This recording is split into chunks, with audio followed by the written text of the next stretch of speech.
Hi, Uncle Xavier. Thanks for entrusting me to explain what due diligence investigation you should conduct for your new business idea, the gourmet pizza shop. Now, you're 62 years old. You're retired 2 years ago when Auntie Sophia passed away unexpectedly. Prior to that, your previous role was as a financial controller for Retail Food Group, where you were employed for 9 years and were earning a salary of $190,000 per annum. Your role included financial planning and analysis, forecasting, budgeting, and compliance with government regulations. And throughout your career, what you excelled in was recommending changes in policies and procedures to improve financial performance. You currently live alone in the house that you raised your family in Graceville in Brisbane. Two sons in their 30s. They've got children of their own. You'd love to spend time with them. Both your sons do have their own careers, so they're not going to be able to help you in the business. Now, you're currently healthy, but you know that you're getting older and foresee yourself working for another 10 years or so before wanting to take more of a director role.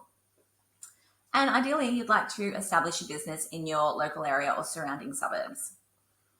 It's important that you conduct due diligence to assess the value and risks of the identified market opportunity and develop the correct commercial strategy. Due diligence is an examination in detail of your market opportunity and chosen business model. For a startup business, it allows us to assess the viability of the idea.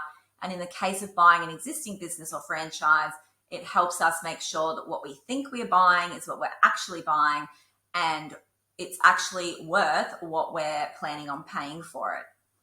You'll be able to conduct a thorough analysis of the financial information. However, you do need to seek the help of legal professionals, market research analysis, business coach would be useful. All of those people need to be experienced in small business operations. They're going to help you fully comprehend the viability of your project. Now, there's a couple of expectations when running a small business. Number one, that it provides us with an economic outcome that is a good return on investment for our time, effort, and money. And number two, it provides a positive social contribution. Now, to achieve that, there's three forces at play: yourself, the entrepreneur, the resources you have available to you, and the nature of the business opportunity itself. So let's look at these a little closer. Your strongest skills lie in finance operations, forecasting and budgeting, and creating strategies to ensure organizational stability. You're risk tolerant as long as you know you're taking calculated risks. Your personality traits include being responsible, dependable, persistent, and achievement orientated. Looking at your weaknesses though, we must acknowledge that you lack creativity, you lack hospitality experience, and you've never actually run a business before. However, when we look at your resources, you're in a really strong financial position.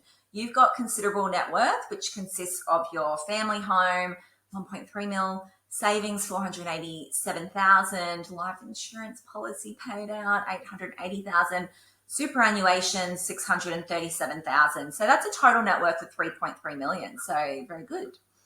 Now, the nature of the opportunity. You've decided upon the service industry. Pizza is a commonly available food. It's sold at restaurants, fast food outlets, cafes, chains. So what's your unique selling proposition going to be? You know, a driving force for you is Auntie Sophia's love of food and cooking. And, you know, could you look at a concept serving authentic Italian pizza with homemade sauce? What additional products could you offer to create other avenues of income other than the pizza? Your motivation for starting a business is mostly to pay homage to Auntie Sophia, who had Italian heritage and was so passionate about good food and how it brought people together. You love working and achievement's really important for you, but you know, you do want to continue to spend lots of time with your sons and their families, as you know how time precious is. Advantages of operating a small business. Being in control of your own business and the time means you can achieve that work-life balance that you wish. You'll be able to determine your own effort, own hours, own success, effectively having control over your own destiny. If you are successful, you'll be able to increase your contribution to society both through service and by creating jobs and employment opportunities for others. The disadvantages, though, on the flip side, are that you may end up working far more hours than your old 9-to-5 job. You're not going to be able to take holidays in the beginning. In your corporate role also, you have many departments to rely on for help. You have the HR department, the marketing department, the IT department. Those roles are all now going to solely fall on you. You know, the responsibility of that could really equate to high stress levels, and that could affect your physical and mental health and also your relationships. Now, there are potential risks in a career. There are potential risks of entrepreneurship. They basically include financial risk, career, social, and health. I've identified the following possibilities in relation to your situation. You're going to be exposing your personal assets in the event of being sued because of someone injuring themselves or becoming sick from eating on your premises. What avenues are going to be available to you should you fail in business and need to go back to employment? Who's going to hire a financial controller that's failed at their own business and it's also in their mid-60s? You know, and I know to achieve what you're hoping to, you need a manager in place to, work full time in that business for you. What happens if this manager quits, becomes ill? Like, you're going to have to step into that role. That's going to take precious time away from spending it with your grandchildren. And although you do have a close relationship with your sons, they've got their own careers, their own lives, they're not going to be able to help you much. So, have you considered that running a business may be really lonely without their support? And you also really need to make sure that your diet remains healthy. Being around pizza all the time could lead you to develop really unhealthy habits. Opportunities and market research. Now, market research is an in-depth analysis of the opportunity, the consideration of marketing strategies, and the formulation of sales forecasts. A combination of primary and secondary research can be used to collect this data. And some business analysis tools that are really useful in planning are the PESTEL and the SWOT. The PESTEL model stands for political, economic, social, technological, legal, and environmental. So using that model, I've identified a couple of issues for you. Economic conditions could include the fact that your customers are going to be affected by how much disposable income they have. Now, that's going to relate closely to interest rates and overall GDP indicators. Social trends affect customers' tastes and perceptions on food choices. Research has shown that there is a growing growing consumer demand for vegan options, gluten-free options, locally grown is also really favourable. Technology advances, they're going to develop over time. They're going to change the way that customers interact with our business and also help us to improve efficiencies. And you also need to consider severe weather events, which we're prone to. They can very negatively affect crops and farmers, and they may really have some drastic impacts on your supply chain at times. Now, SWOT analysis is a great tool for identifying the business's strengths, weaknesses, opportunities, and threats in relation to its internal and external environment. Internal strengths and weaknesses will relate to yourself, your employees, your location, your resources. Opportunities could relate to your, external environment. Maybe there's gentrification in the area. People got more money to spend. Threats could relate to your competitors as well as supply chain issues. And the identification of these issues are really going to help you to devise some contingency plans to combat them going forward. Marketing is a huge one. It's a core function of business. It aims to maintain competitive advantage. You need to carefully curate a point of difference and work out how to communicate that with your target audience. The 7 Ps is a really useful framework for working out how to satisfy customers. It consists of product, price, promotion, place, people, process, and physical evidence. Everything relates back to how you can best gain and retain customers, because that's going to ultimately be the determination of your success or failure.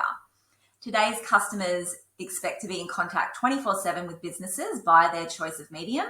They must be able to inquire, order, buy in person, telephone, over the web, or their mobile device.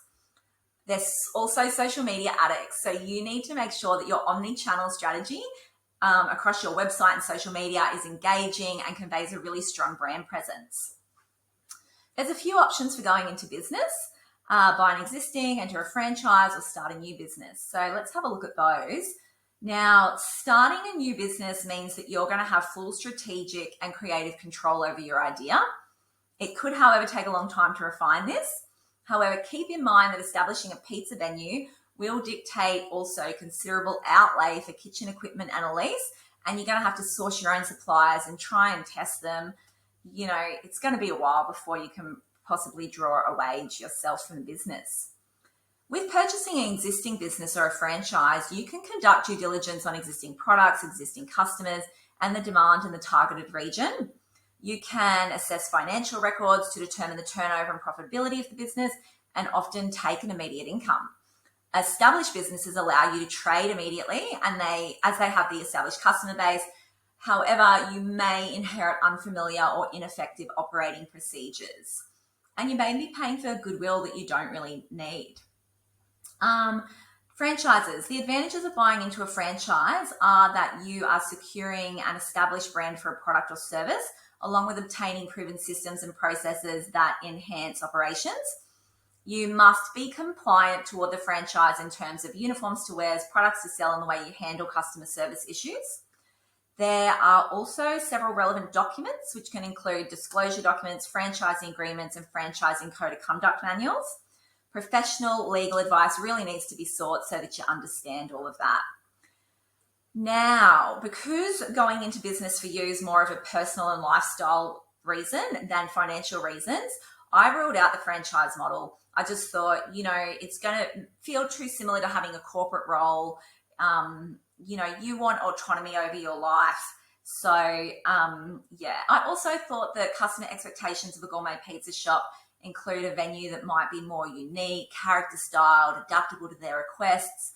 Is a franchise going to have the agility to adapt to fast-paced changes or, specific bespoke requests?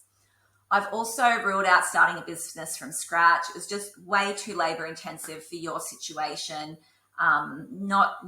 It's just, you're going to have to find premises, hire and train staff, buy catering equipment, design menus, do a commercial kitchen fit out, all of this sort of stuff. It's just a huge leap for someone that doesn't have hospitality experience or small business experience. So therefore, I do suggest that you buy an existing business where you can obtain get fully operational business, inherit staff, inherit equipment, premises, and then over time evolve the service and the product offering into what you really want to reflect.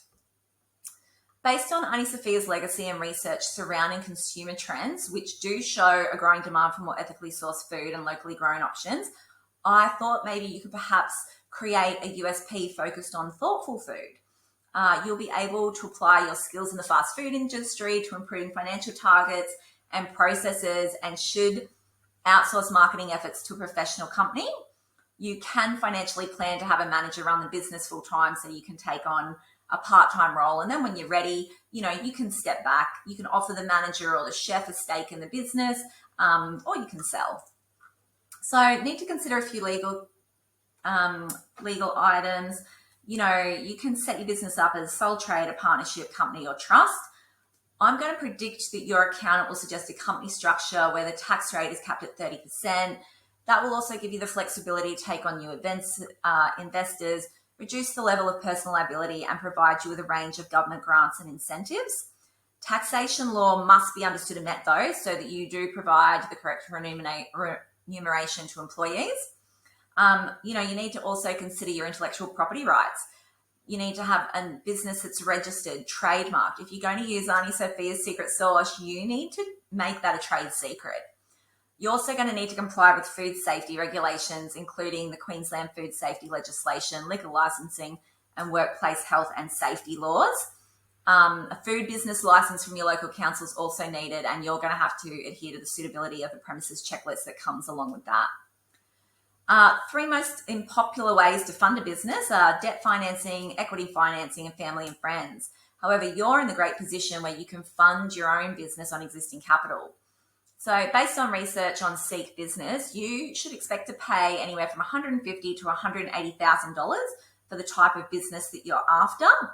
Now, in assessing what to pay for a business, you need to look at earnings before interest and tax, depreciation, advertising, marketing costs, and wage costs. You're also going to need to provide for additional costs which can include market research, professional advice, licenses, registrations, insurance, marketing, website development, debts and salaries, and initial stock purchases, as well as allow for future equipment upgrades and premise upgrades. And you're going to work out how to protect your personal assets. So perhaps you need to move that home into your son's names. So you're all over the financial aspect. You know that you need to assess, financial records of the business that include balance sheets, profit and loss statements, tax returns, purchases, sales records, and bank statements. And you've got to make sure that you're buying a business that's free of debts and liens. So yeah, you're good at that. Anyway, yeah, there you have it. So